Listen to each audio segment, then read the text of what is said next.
welcome back to a festive edition of Beyond Beaglington, or rather, just down the hallway from Beaglington. So I was down at the station, wondering what I could do. Then an idea came to me as I stood on platform 2.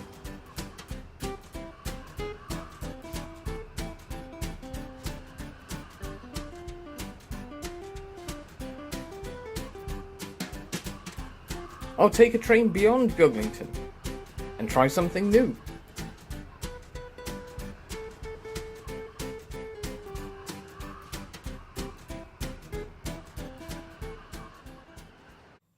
Yes, hello everyone. I hope you're enjoying the festive season, and don't forget you can like, comment, share and subscribe. But welcome to Beyond Beaglington. We're away from the railway and we're back in the Beaglington Kitchen, which means we're going to be doing some cooking, or rather, we're going to do some baking, although we do start on the hob.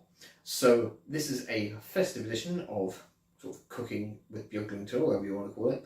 And I didn't grow this stuff, but I am going to eat it. So this time we're going to be attempting to make some sort of gingerbread cookies or something. I have my ingredients measured out. I have roughly, well, I don't have all of them, but I have roughly what I'm going to do. So we're going to see whether I can actually do this or not. We'll find out. So let's get to it. Let's turn on the oven and make a start. So here we are at the kitchen in Beaglington, and the first thing we need to do is start combining some ingredients. Now, the recipes I looked at said light brown sugar, but I only had dark. So we're going to add 150 grams of dark sugar to the pan first. And then we're going to add in 4 tablespoons of golden syrup. I hope there's enough space in the pot for all this stuff. So that's 1, 2, 3, 4. That's a lot of sugar. But hey, it's Christmas. What's next? 2 tablespoons of treacle. Now, I rather like treacle. I've always loved the tins. Take a lot of stuff. I love treacle. A lot of people don't.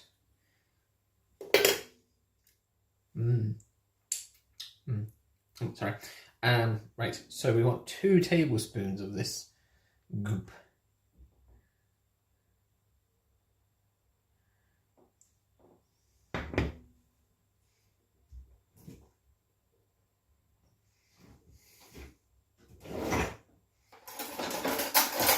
Ourselves an extra spoon to speed up the process. Right, that's 1. Now we need another one. Right, I have already underestimated how much mess I'm going to make. Right, so the black treacle is in.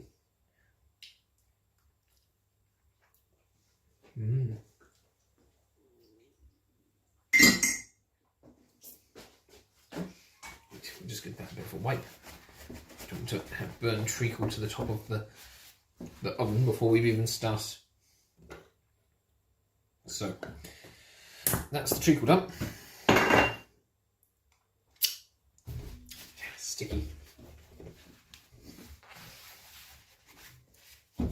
Right. What next? 2 tablespoons of water. Now I have that already measured out here, so I'll just add that in like so. And then we have our ginger. So there's about 2 tablespoons of ginger. Not tablespoons, teaspoons. You know, 2 tablespoons of ginger. Right, there we are. That's that. Now we have a teaspoon of cinnamon.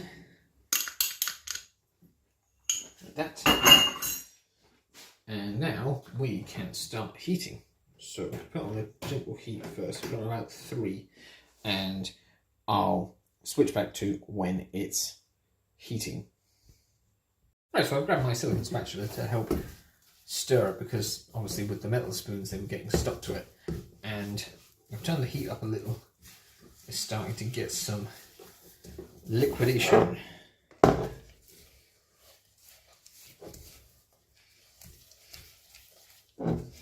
Ooh. The smell of the cinnamon is already coming through. I'll move you a little closer. You may be able to hear Smallpuss giving out in the other room. He's not allowed in because obviously I'm baking and I don't really want cat hair getting in everything. Sorry, I'm just fixing the camera. I've got a mini tripod, but the kitchen side is too slippery, so even with blue tack it just seems to want to go everywhere. Stay. There we go. Anyways, yes. So Smallpuss is not in the kitchen because I'm planning on taking some of these, if this works well, to work to share. So hopefully there won't be any stray cat hairs in it, which is fine if you're home baking, but it's not so good if you're giving it out to people. So I've cleaned down all the kitchen sides, made sure there's no hairs around or anything, and I'm trying to keep him out of the room. But he is complaining outside. Although he doesn't actually need to be in here, it's only because I'm in here, and I have, he knows I'm filming because I have the tripod, and I'm talking away to the camera. Now that's starting to look good. Oh, it smells amazing, by the way. So we're supposed to bring this to the boil, and then we can start adding our butter.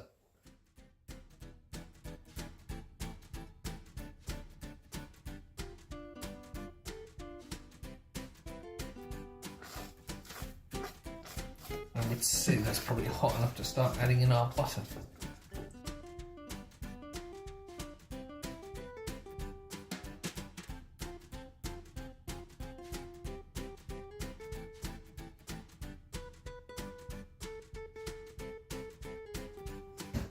Right, now we can add in our bicarb or baking powder or whichever you're using. There we are. That's a teaspoon, I think. Obviously, if you're making half as much as I'm planning to make, you use half the ingredients, or rather, I've scaled up by 2 a recipe, but I don't know whether that's the right way to do it. Jesus, that's changed, hasn't it? It's got like a frothy pudding. That's amazing. Did you see that transformation after putting that in?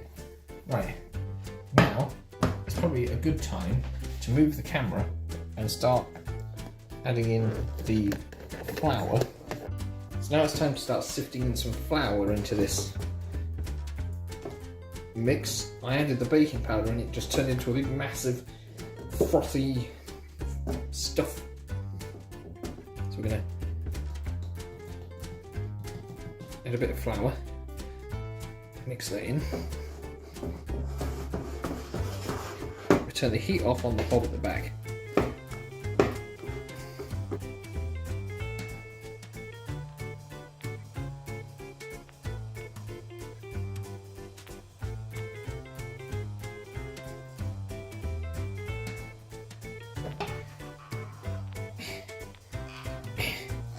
Come on.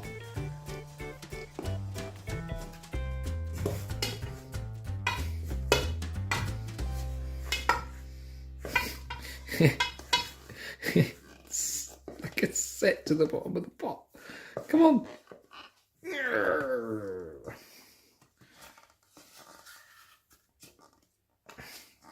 At least it's not burnt. It should be easy enough to get it out of the pot when I wash it up.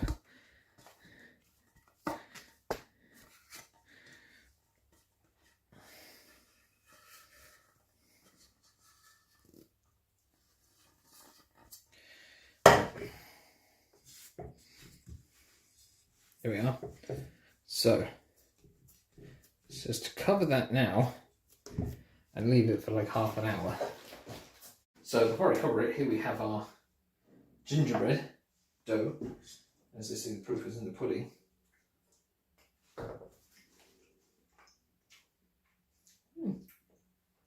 It's surprisingly nice considering I made it. So I'm going to get some cling film now. It's just over here. And I'm going to cover it loosely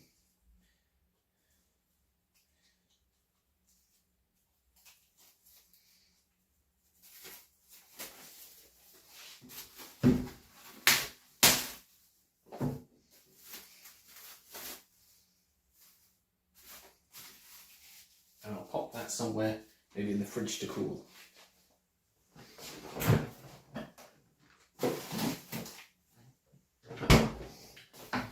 Right, enough of me wobbling around the kitchen. I'll see you in half an hour.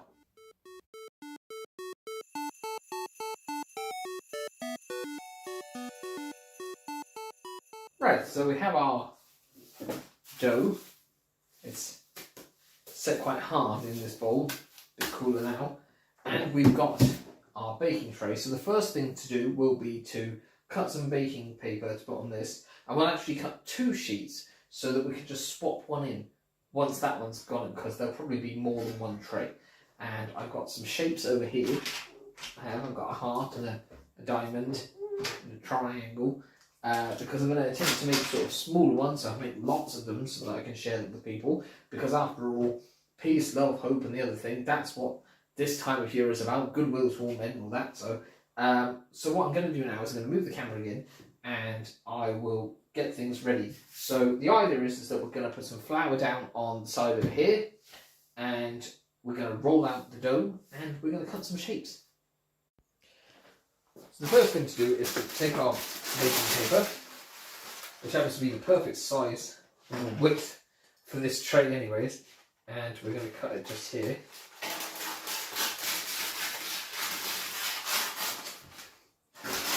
So that's going to fit there. So that'll actually be our second sheet, and we can take this again. There we are.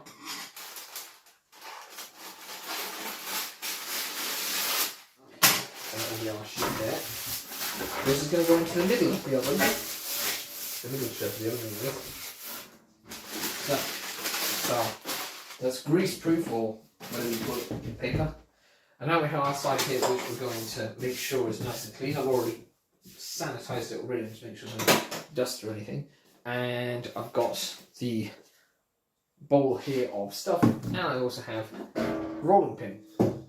So the idea is just that and I say the idea is because this is what's in the instructions is what we're going to do. And I'm going to move the camera a bit better as well. There, so you can see as I go. And I better get my bits and pieces here. So, flour goes on the side. I don't really like this because I have a slight sort of awkward OCD this. Some things have to be and other things don't matter so much. It's a very strange way to be.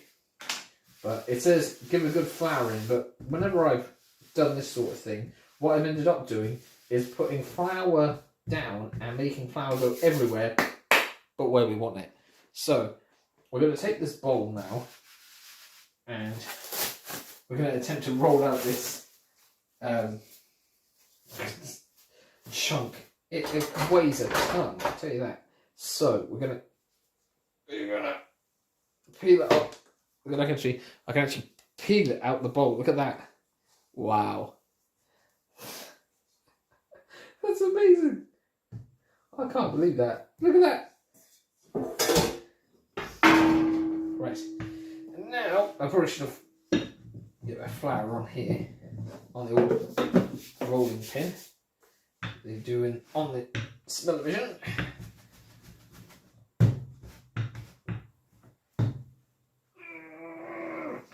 Yeah. Yes, so we're going to roll this out now.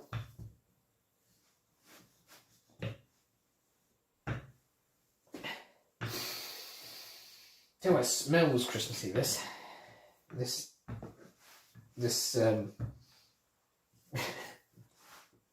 it doesn't look brilliant, does it? But at the moment, in fact, it's quite an awkward shade and colour of dough. It's actually put it this way. It's actually moving the flour away from here. Look, there we go. I don't know. We don't crack there. Well, let's crack. I've lost one of me things in the air fryer. Back. Oh no. Lost it. Don't let those crumbs from under the air fryer get in. Move that over there. Right. Okay.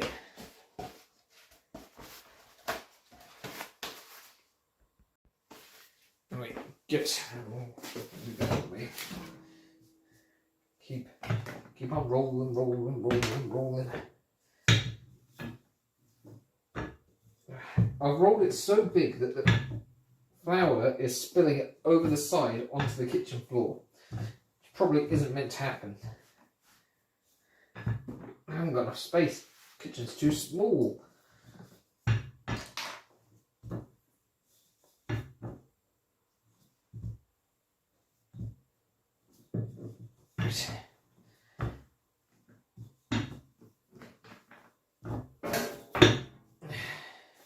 What I'll do is I'll roll it out thinner this way, and then we can roll out more from the main bit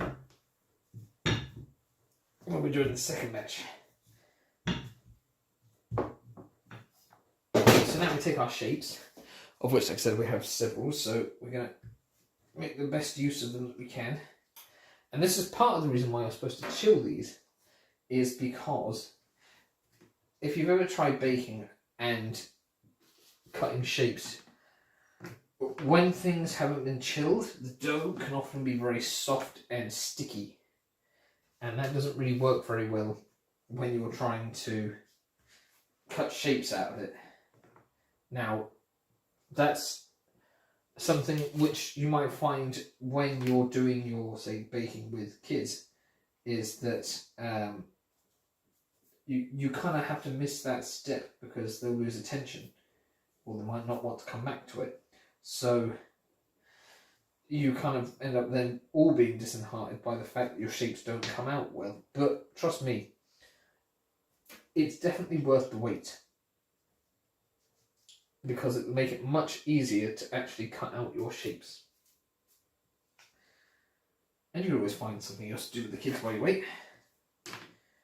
Keep up their creative juices.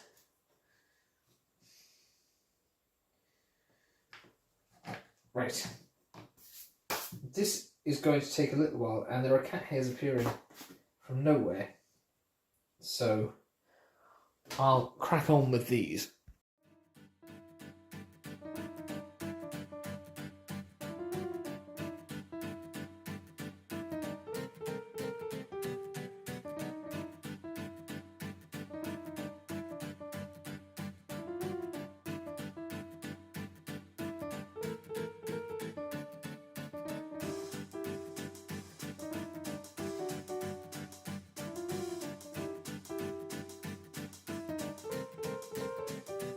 So now it's time to put the first lot into the oven. These go in for 15 to 20 minutes, which will give me enough time to cut out the rest of them. Right, as you might possibly see over there, the first lot are out, and I've popped the others in, and they should be done now. So I should be able to show you. I've actually dusted them lightly with icing sugar, and they look pretty good. So I'm going to add those to the top. They're a little bit possibly on the overdone side. It's been very difficult to get the temperature right. And I think the recipe I was looking at was for like a gas oven or a fan oven or something. So some of them have been a bit overdone and some of them are a bit underdone. There's actually a total difference in colour between either side, but we'll pop those over there and kind of flick them out. Tell you what though, they might be a little bit darker in colour, but they're certainly still soft like the rest of them.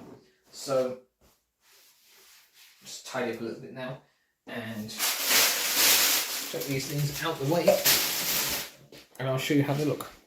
And here we have the finished biscuits. They're a sort of mishmash of sort of diamonds, triangles, hearts, and burnt bits. And I suppose I'll try a bit of this broken heart.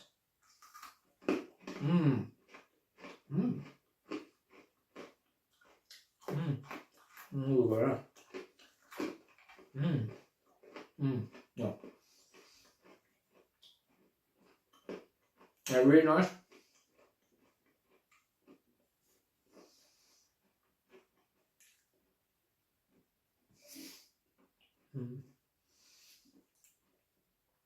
I have to say,